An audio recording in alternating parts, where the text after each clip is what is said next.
Our 3D sense of the world is a superpower allowing us to act even without sight. Hi, I'm Riccardo Marin, and I'm researching 3D shape analysis and virtual humans at TUM and MCML. We are immersed in a three-dimensional world, and we naturally reason about it. Picture yourself reaching into your bag to find your apartment keys. You know what shape you're looking for. You also have a mental model of the inside of your bag, which pockets are there and where. My research belongs to computer vision, the field of artificial intelligence that teaches computers to perceive the world as we do. I'm particularly interested in three-dimensional geometry, studying object shapes, finding similarities and recurrent patterns. There are countless applications, from detecting anomalies in the manufacturing processes to analyzing archaeological artifacts. But geometry isn't just about objects, it's about us.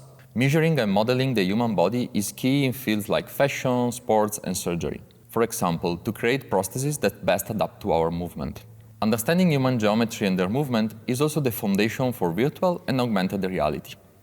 As our digital presence becomes more central to daily life, developing and studying algorithms for 3D geometry will play a crucial role in ensuring trustworthy representation of who we are. By learning a sense of space and form, AI acquires spatial intelligence and a perception of the world that reflects human experience.